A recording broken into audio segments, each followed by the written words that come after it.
तर नमस्कार मंडळी, मला माहिती आहे की तुम्ही माझा खालचा शॉर्ट व्हिडिओ बघून हा लॉंग व्हिडिओ ओपन केलेला आहात, तो म्हणजे खास या नामाचा उगम कसा झालेला आहे ते पाहण्यासाठी. तर चला तर मग व्हिडिओला सुरुवात करूया. अक्कलकोटमध्ये गोविंद नावाचा एक गरीब मजूर राहत होता.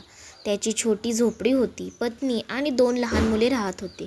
तो रोज मजुरी करून कुटुंबाचा उदरनिर्वाह करत होता.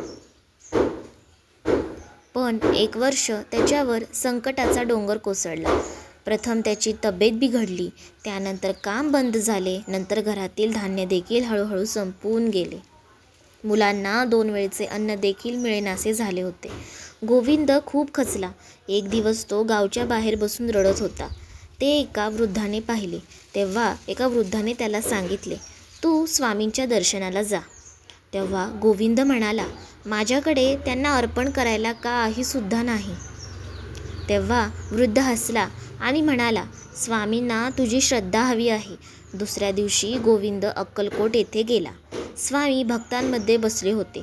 गोविंद दूर उभा होता. त्याला वाटले गरीब असल्यामुळे कोणी त्याला जवळ घेणार नाही. पण स्वामींनी त्याला पाहताच हाक मारली, "अरे, इकडे ये." त्यानंतर गोविंद थरथरत पुढे गेला. त्याच्या डोळ्यात अश्रू होते. तो काही बोलणार इतक्यात स्वामी म्हणाले, "काळजी करू नको, संकट कायम राहत नाही." गोविंद आश्चर्यचकित झाला. त्याने आपले दुःख अजून सांगितलेले नसते.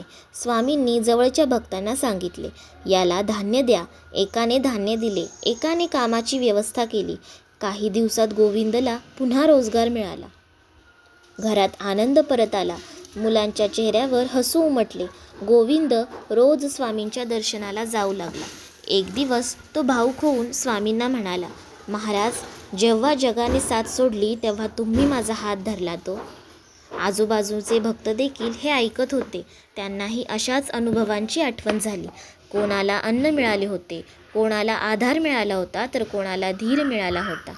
मग काय, लोक त्यांना प्रेमाने म्हणू लागले होते, स्वामी म्हणजे दीनांचे बंधू आहेत, गरिबांचा खरा मित्र आहे, दुःखी लोकांचा आधार आहेत. त्यांनी तेव्हापासून भक्त त्यांच्या नामावलीत दीनबंधवे नमः असा जयघोष करू लागले.